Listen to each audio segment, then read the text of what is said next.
Hey everybody, welcome back to another episode of FSI DFS, Major League Baseball coverage. I'm Meg Ruler 31, and I'm going to be covering the 12-game slate for Tuesday, 5/11. Going to change up the format a little bit here. I'm just going to do a quick preview of pitchers and batters. Then I'll just bounce around each game, give a couple notes for the second section.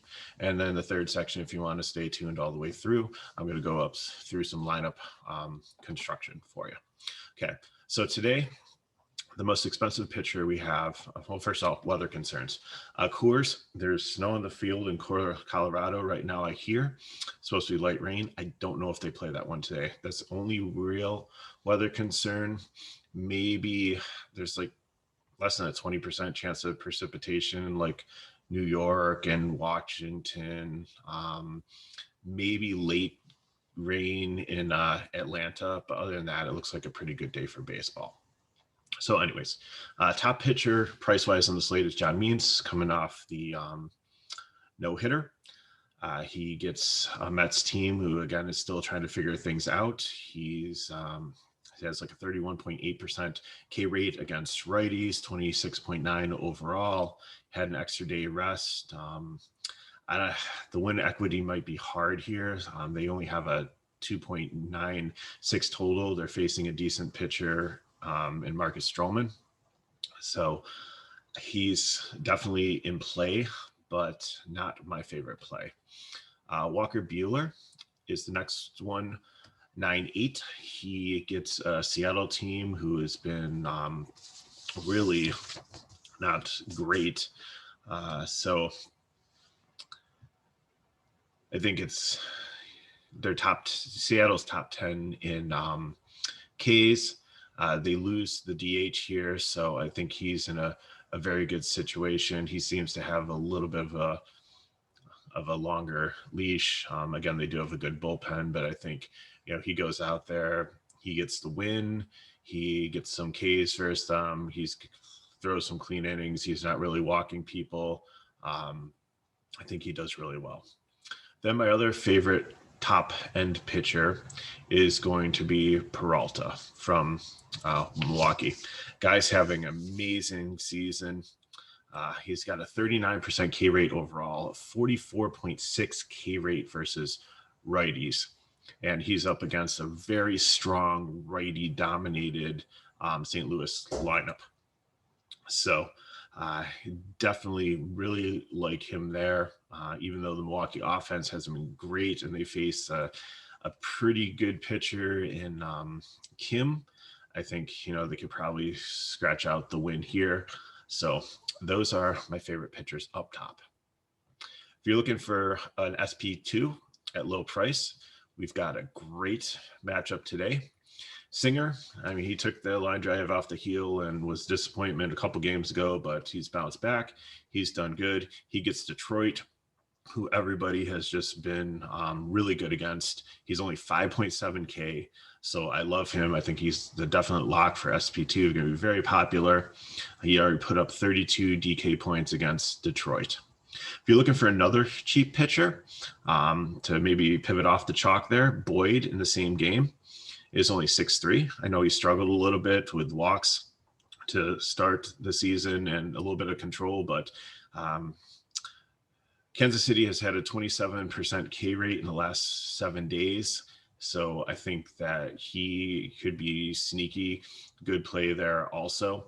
I don't know about the win. I think his game is pretty much a toss-up. They have Kansas City is a negative 138 favorite.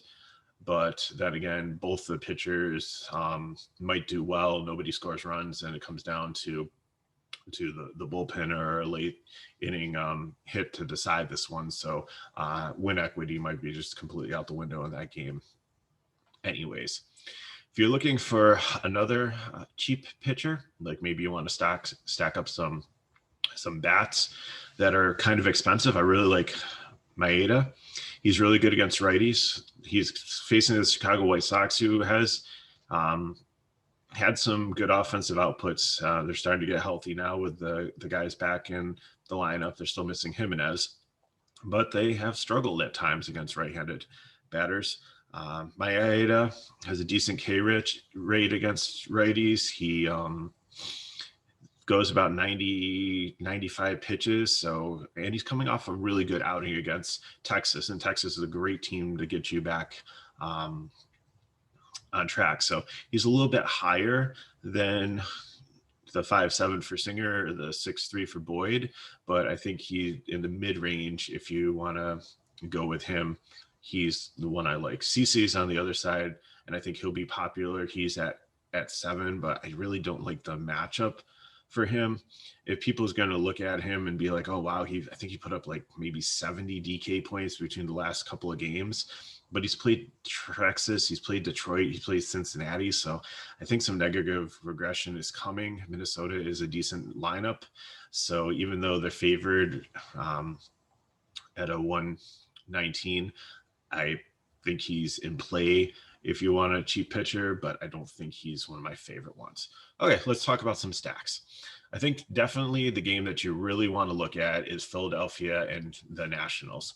They have pitchers who are even splits. Some of them even like Chase Anderson has been giving up runs and home runs on the right-handed side of the plate as well as the left-handed. So I don't think it's a game where you have two low strikeout pitchers that both of them, their splits are pretty much neutral, so you can take any handedness against them.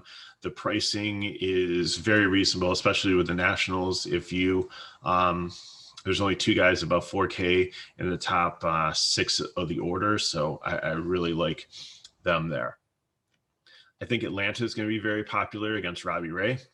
I know Robbie Ray hasn't walked anybody in a couple of games and is doing better, but you have a lefty against a strong righty lineup here.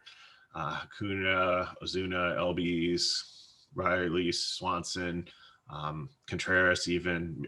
Maybe he'll move up a little bit in the lineup for against the lefty. I really like this team here. They have a 4.88 total. Again, maybe a little weather towards the end of the game, but I think they play and have no issue. And I really like them, and I think that they will be popular. They're going to be expensive, so you're probably going to have. That's why I like Singer as an SP2 at 5.7. It really opens up a lot, and especially if you're not playing means, if you're playing one of the Bueller or Peralta there, they're 9.8 and 9.6, so that really works there. I think Houston will be good against Ohtani. Ohtani gives walks. Houston's a very patient team, so I think that they can get to them. He doesn't go deep into the game, so I like the Houston bats there, the lefties, but I still wouldn't struggle to play Bregman or Correa, Gurriel, Altuve there. Padres, if Coors does play, I think it's not going to happen. I think the weather's going to be horrible, but if you want to stack them, I'm okay with it, but I really think that's like GPP only. Not interested in the Colorado Rockies at that one. Dodgers look like a great stack too against Seattle. I've seen Dunn and I've seen Kikuchi. I think it's going to be Kikuchi, but either way, this is a great hitting team. Love Seager, Muncy, the lefties, Betts, Turner, some of the lower down lefties, if Beatty or Lux are in there, definitely like them. And then finally, Arizona and Miami Marlins. Pablo Lopez has had a good season. Bumgarner, he's look like he's getting into form, and then sometimes he doesn't, but it's supposed to be very hot there, high 90s, roofs open, so I think the ball is going to be flying out there. So I'm not saying stack any of these teams, maybe a mini stack if you're taking like 3 of them and a 5 of somebody else.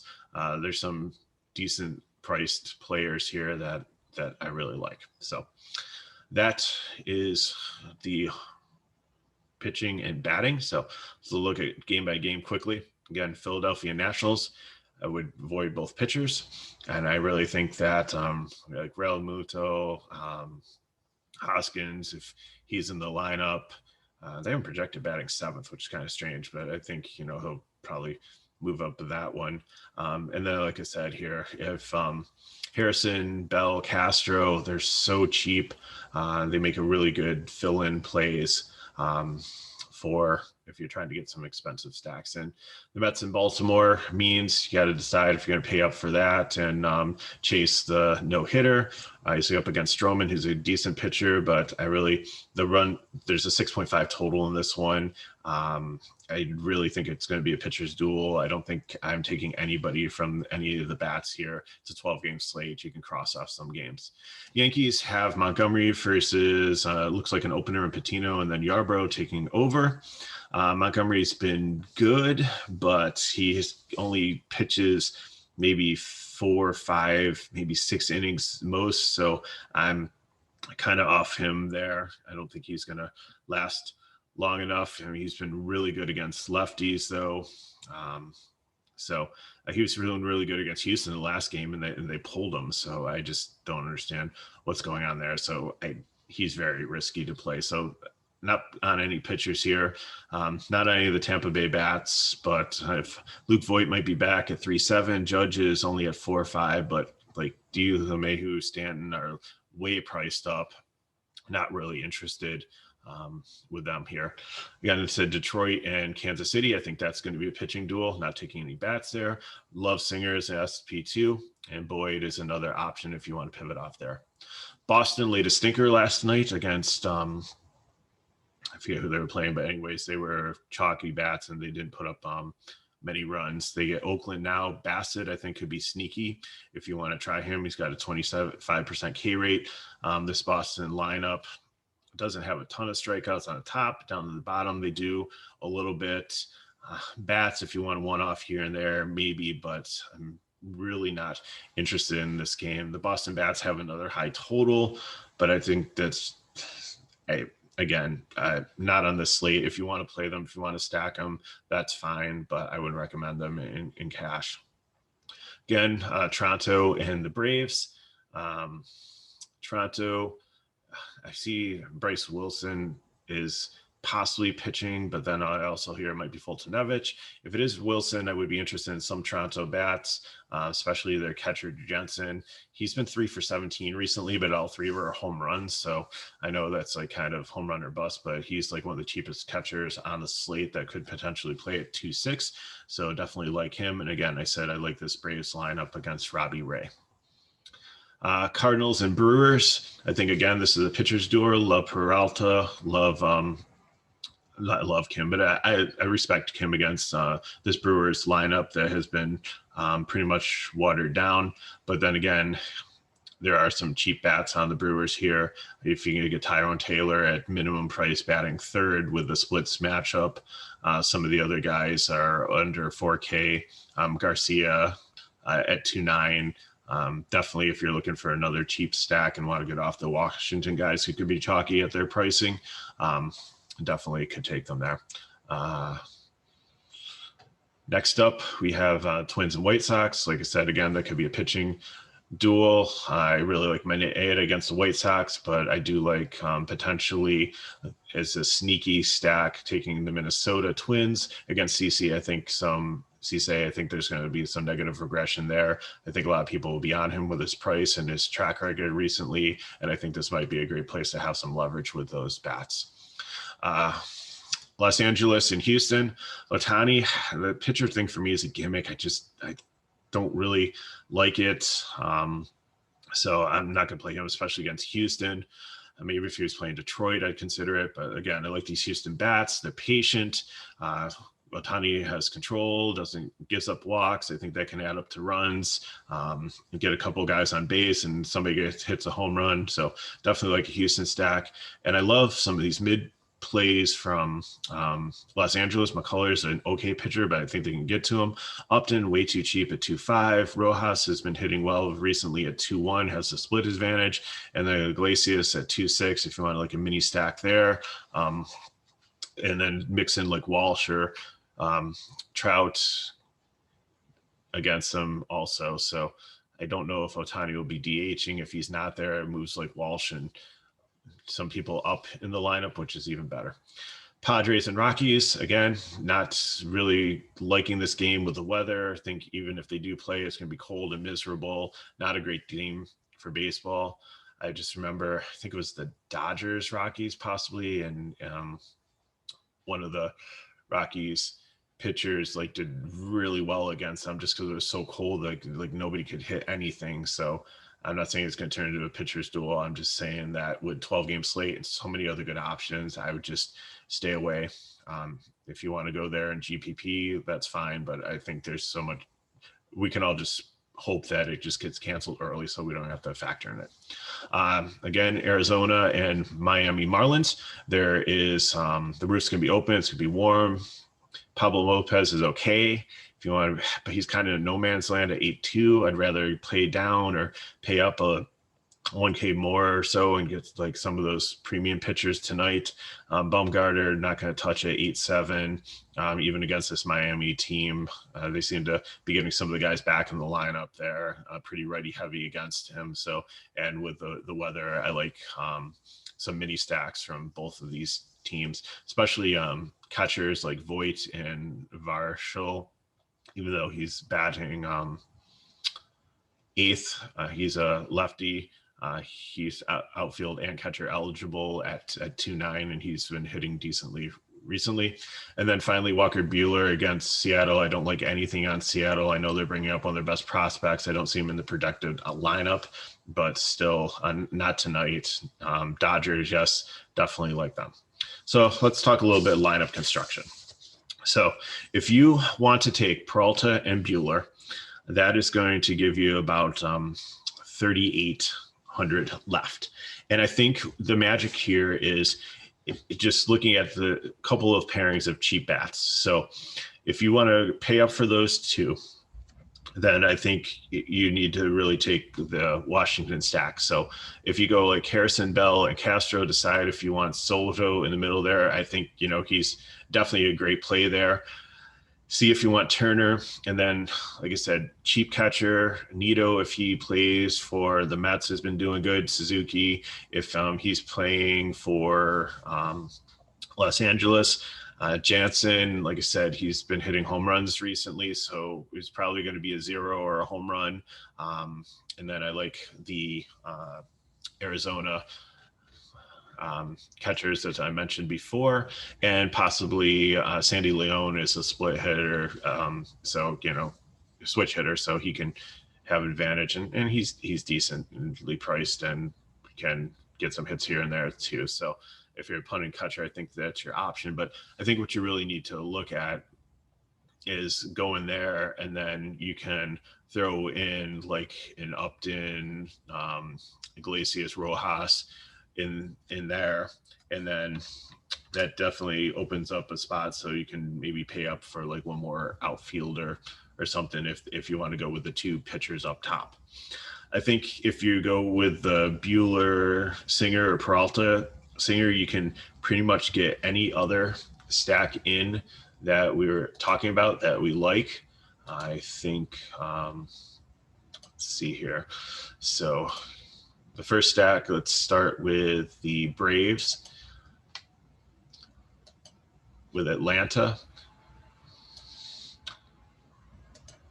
So if you go with the Singer and Bueller and Peralta, that gives you about 4,300 left. So if we're looking at the hitters for the Braves here, it's probably going to be Acuna, Freeman, Ozuna, Abies. I think I would probably, then it comes to if you want like Swanson or Riley, I think I'm leaning Swanson in these builds, because then that opens up third base for Castro, and then you can play Harrison in the outfield, and then pick a cheap catcher, and you got a pretty nice lineup there. If we're looking at the Dodgers, I think it's the same thing there. You can go Bueller and Singer, and then Muncy, Turner, Seager, Betts. Decide if you want to play Lux or Beatty. And if you do that again, if you go with Lux, put Harrison in the outfield, throw in another cheap outfielder or Justin Upton, and then pick, what catcher you want. I think that works really well. Also, if you're going with the Padres, I think you're going to need to drop down to Peralta. I couldn't find a build that I really like with Bueller unless there's a really cheap catcher. But if you take Machado, Tatis, Grissom, I'd go with Cronenworth and Hosmer. Or you could take Will Myers. He's a little bit more expensive, I think. And then put Harrison. So either go Cronenworth and put Harrison in the outfield, or put Harrison in second base and put Myers in the outfield. Maybe throw in Upton again, figure out who you want for catcher, or that gives you a little bit more money so you can go cheaper catcher and pick up another outfielder that you like. And then finally, if you're looking at the Houston stack, again, you're probably going to go Altuve, Bregman, Correa, Alvarez, Brantley. If you want to switch out Correa and go with Gurriel at first base, I'm fine with that. I kind of like throwing in like the Washington guys that I like there, so I can get Harrison and Bell in the lineup, and then again just figure out who my catcher is there. So those are a couple of the builds and the breakdown. Again, I kind of really like this slate and the way it goes. There's like pretty 2 or 3 pitchers up top I like. I think Singer is like makes the most sense in cash down there. But if you want to go with Boyd or Maeda there to be a little bit different. And again, like the stacks here, I think the primary ones, if you want some of the big boys and go for Atlanta, the Dodgers, or Houston, or the Padres if they actually play, works well. If not, I'd throw in like Philly or Washington, or like try to get some pieces from that Arizona Miami game where it's going to be hot and hopefully the ball's flying out of the park. So thanks for watching. I'm Mega Ruler 31. If you like this format, or if you want some other ways for us to break down things, just put some comments in, give us a like, share our video with people. That we're here to help, and we want to spread our message as far as we can. So, we keep on growing every single day with subscribers. And if you want more information, check out the information in the bio below. You can take us to our website where you can join FSI and get in our Discord. We've got plenty of free things there. We do offer premium packages with cores and lineup help and all that stuff too, but we also have a lot of free stuff for our members. So it's a great community. We continue to grow, and we appreciate you watching this video and your support. Again, I'm Mega Ruler 31. Reach out to me on Twitter, leave some comments below. We'll get back to you. Good luck in your lineups today.